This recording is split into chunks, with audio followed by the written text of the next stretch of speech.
হজরতুল আল্লাম শহীদ মরহুম আল্লামা দেলওয়ার হোসেন সাঈদী রহিমাহুল্লাহ ওনার স্মৃতি বিজড়িত আজকের এই ঐতিহাসিক প্যারেড ময়দানের তাফসিরুল কোরআনের প্রোগ্রামে সব আছে। স্টেজ আছে, শ্রোতা আছে, প্যান্ডেল আছে, মিডিয়া কাভারেজ আছে, কিন্তু আমাদের কলিজার টুকটাটা আমাদের মাঝে নাই। আজকের এই প্রোগ্রামে আলোচক হয়ে এই চেয়ারে আমি না বসে ওই শ্রোতাদের কাতারে বসে যদি আমাদের আল্লামার নুরানি চেহারার দিকে তাকিয়ে ওয়াজ শুনতে পারতাম, আমাদের হৃদয়টা ঠান্ডা হয়ে যেত, আমাদের তৃষ্ণার্ত হৃদয় শান্ত হতো। সব আজকে আছে, কি যেন নাই, ঠিক কিনা বলেন?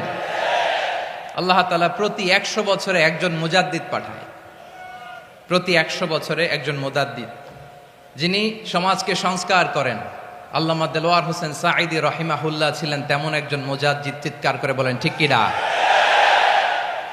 উনি শিরক বিদআতের আস্তানাকে তছনছ করে দিয়েছেন, তাওহীদের বাণীকে সমুন্নত করেছেন, গণমানুষের কাছে তাফসিরুল কোরআনকে জনপ্রিয় করেছেন।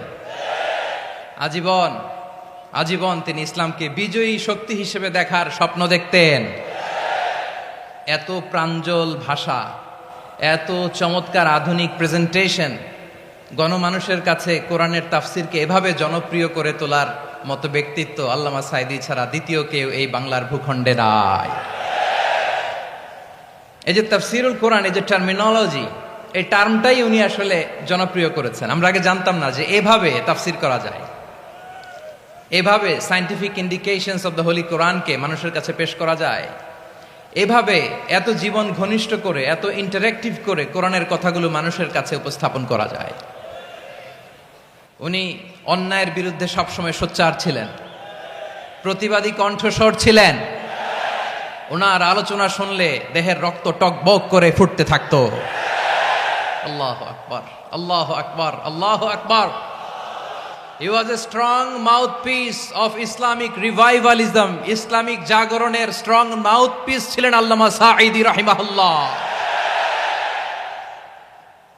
অনেক দোয়া পেয়েছেন, আমরা পড়েছি, এমন জীবন তুমি করিবে গঠন, মরণে হাসিবে তুমি, কাঁদিবে ভুবন। গোটা বিশ্বকে তিনি কাঁদিয়েছেন। আল্লামা যখন ইন্তেকাল করলেন, আমি তখন মালয়েশিয়া থেকে যুক্তরাষ্ট্রে একটা কনফারেন্সে যোগ দিতে যাচ্ছি, কাতার এয়ারলাইন্সে। মালয়েশিয়া থেকে দোহাতে নামলাম। দোহায় যখন আমার ট্রানজিট, তখন শুনতে পেলাম যে আল্লামা বিদায় নিয়েছেন। সোশ্যাল মিডিয়ায় শুনে বিশ্বাস করতে পারলাম না। মুহূর্তের মধ্যেই মাসুদ সাঈদী ভাইকে মেসেজ করলাম, উনি কোনো উত্তর দিতে পারলেন না। মাসুদ ভাইয়ের সাথে যখন কোলাকুলি